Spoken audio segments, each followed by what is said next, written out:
Tu es peut-être dans le cas où tu crées du contenu sur YouTube depuis des mois, mais tu n'as pas du tout les vues que tu souhaites avoir. Sur YouTube, il y a deux façons d'avoir des vues sur tes vidéos. Soit tes vidéos apparaissent dans les suggestions de YouTube, soit tes vidéos apparaissent dans les résultats de recherche. Pour que ton contenu soit suggéré sur YouTube, tu dois tout d'abord avoir de l'attraction, ce qui n'est pas le cas quand tu te lances ou que tu débutes sur YouTube. On va donc se concentrer sur l'aspect recherche de la plateforme. YouTube est un moteur de recherche. Chaque fois qu'une personne tape quelque chose dans la barre de recherche, il va y avoir des résultats. L'idée, c'est que tes vidéos apparaissent sur ces résultats de recherche. Pour que ton contenu apparaisse sur les résultats de recherche, il est important que tes vidéos soient bien référencées. On va donc parler de SEO, Search Engine Optimization. C'est un terme qui est déjà très connu dans le monde du blog, mais si on va parler de YouTube SEO, c'est exactement le même principe. Pour bien référencer tes vidéos, on va donc faire attention au titre que tu vas choisir, aux tags et aux descriptions de ta vidéo. Dans cette vidéo, je vais te montrer comment moi je fais pour choisir le tag et titre de mes vidéos. Allez, c'est parti!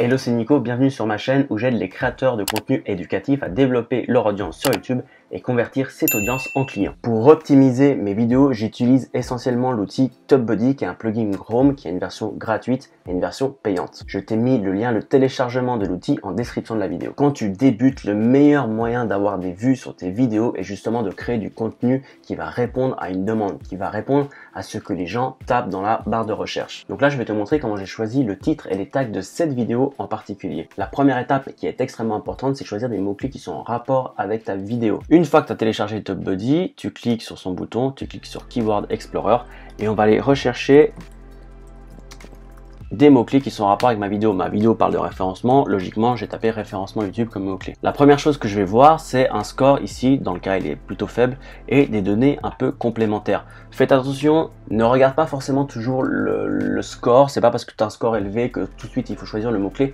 Ce qui est très intéressant à voir, c'est plutôt les données qui sont un peu plus bas ici dans Score Analysis. On va retrouver un premier indicateur qui est de recherche de volume, donc tu vois qu'ici que le volume de recherche est assez faible. Il n'y a pas énormément de compétition sur ce mot-clé. Il y a très peu de gens qui optimisent, et ça on va le voir plus tard, ces vidéos pour ce mot-clé. Mais par contre, il y a quand même 1200 recherches par mois sur mot-clé référencement YouTube. Donc c'est quelque chose que je pourrais garder pour cette vidéo. Autre chose qui est très intéressante, c'est que si j'ai un onglet Unweighted, mais étant donné que j'ai la version payante pro, si je clique sur Weighted, j'ai beaucoup plus d'informations. Dans cet onglet, j'ai ces informations qui viennent s'y ajouter.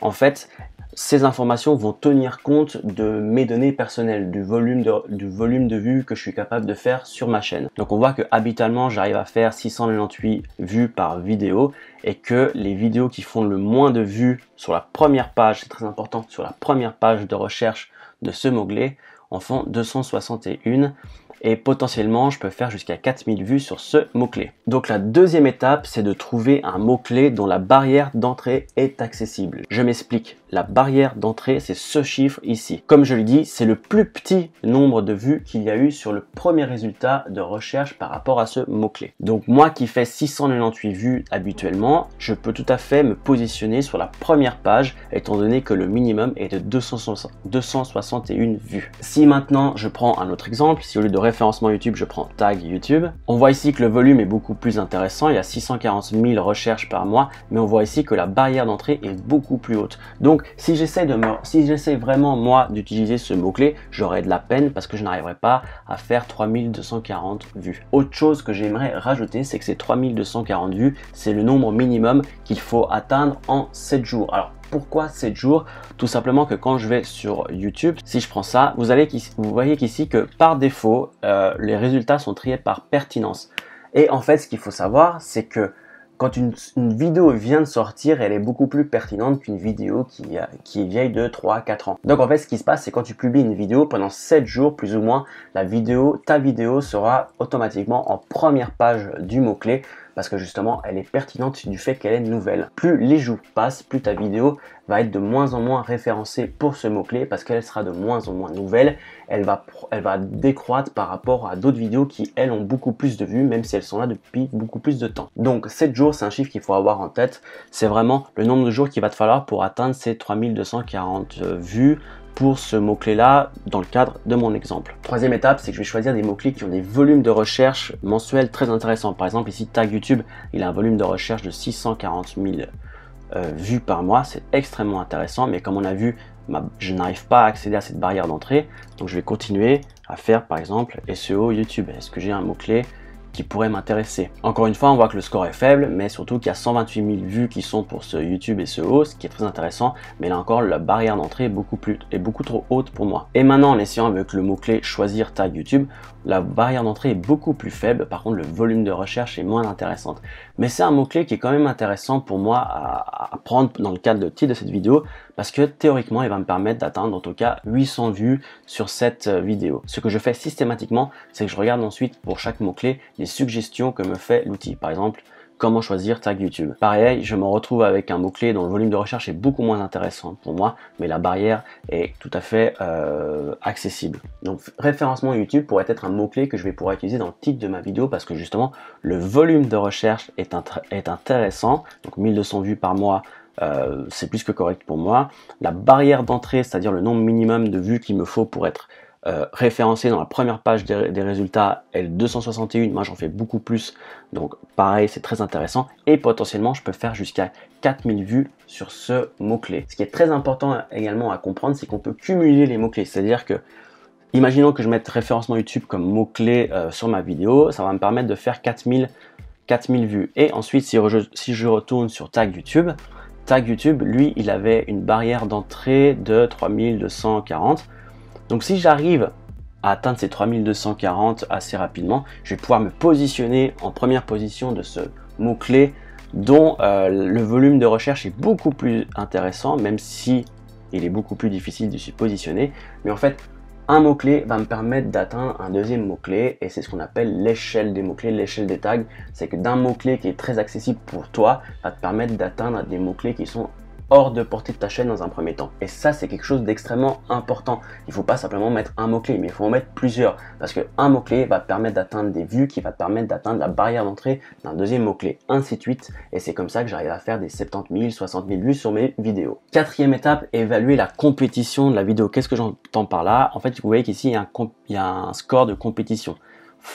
Ça veut dire, c'est pour moi, en fait, c'est que la compétition est très forte. C'est-à-dire que les gens ont bien optimisé leur vidéo par rapport à ce mot-clé tag YouTube. Donc en fait, c'est quoi? Comment on l'optimise? C'est quand on va mettre ce mot-clé dans le titre, dans les tags et dans la description de la vidéo. C'est aussi très important de mettre une bonne description de vidéo. Évitez à tout prix de commencer la description de la vidéo avec des liens et autres. Vous pouvez le mettre plus bas dans votre description. Moi, je commence systématiquement la description de ma vidéo par reprendre des phrases qui incluent des mots-clés que je cible, pour détailler un petit peu, faire quelques petits paragraphes sur ce qu'il va y avoir dans cette vidéo. Toujours dans le but d'aider YouTube à bien référencer ma vidéo. Et ensuite, pour évaluer encore une fois la compétition, ce que je vais faire, c'est que je vais regarder un peu quelles sont les vidéos qui ont été faites sur ce mot-clé en particulier. Ça me permet de voir deux choses, notamment ça me permet de voir le nombre de vues qu'ont fait ces différentes personnes. Ça, c'est encore une de mes vidéos. Ça me permet également de trouver des idées de titres. Je vais pouvoir m'inspirer d'autres titres de vidéos qui existent déjà. Donc ce que je fais, c'est que je vais regarder un peu le nombre de vues qui ont été faits sur ces vidéos. Par exemple, celle-là a fait 90 000 vues.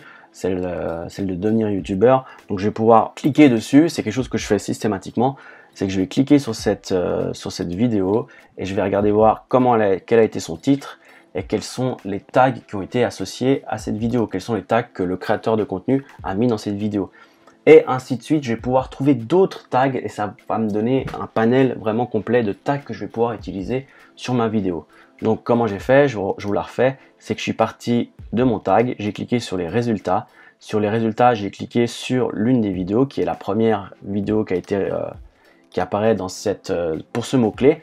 Et je vais voir un peu les mots-clés qu'a utilisé le youtubeur dans ce cas-là. Et ça va me donner d'autres idées de mots-clés. Encore une fois, on peut tout à fait, grâce à TubeBuddy, cliquer par exemple sur ce tag, sur ce mot-clé, c'est la même chose, et puis aller voir quelles sont les données de ce mot-clé. Par exemple, ici, je vois que le mot-clé est assez bon, il y a une barrière d'entrée assez faible, par contre, le volume de recherche, lui, est assez faible aussi, donc c'est pas forcément un mot-clé que je vais utiliser, mais voilà.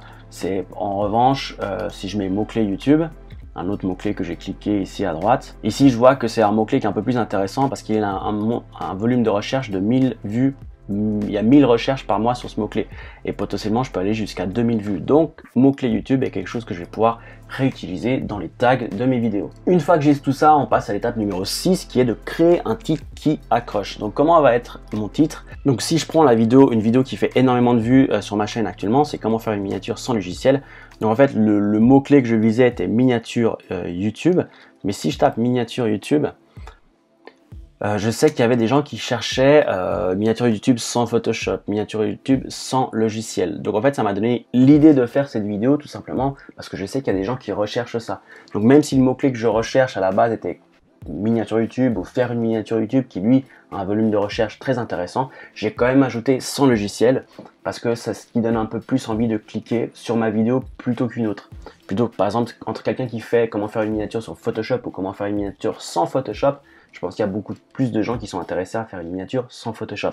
Donc il faut trouver un élément, quelque chose qui fait que la personne qui est derrière l'écran, c'est une personne en fait, qu'est-ce qui peut lui donner envie de cliquer sur la vidéo. C'est pourquoi dans certains types de mes vidéos, je vais mettre entre parenthèses un élément qui sera l'élément un peu déclencheur du clic. Quelque chose qui donne un peu plus envie à une personne de cliquer dessus. Si je prends l'exemple de cette vidéo, comment utiliser YouTube Creator Studio, voilà, j'ai mis entre parenthèses afin d'avoir plus de vues parce que c'est quelque chose qui est extrêmement recherché sur YouTube et je sais qu'en mettant ça en parenthèse, je vais augmenter mon taux de clic parce que ça va donner plus envie des gens de regarder ma vidéo plutôt que quelqu'un qui aurait juste mis comment utiliser YouTube Creator Studio. Et ensuite, la 7e étape, c'est d'avoir une très bonne miniature. Donc, pareil, quand je retourne sur les résultats de recherche d'un mot-clé, je vais aller voir un peu les miniatures qui s'y font, de manière à me donner une idée sur qu'est-ce qui a marché, qu'est-ce qui n'a pas marché. Ici, je vois que cette miniature a bien marché. Ici, je vois qu'au contraire, elle a fait pas énormément de vues, mais voilà, peut-être la miniature n'était pas assez de bonne qualité. J'ai pas envie de juger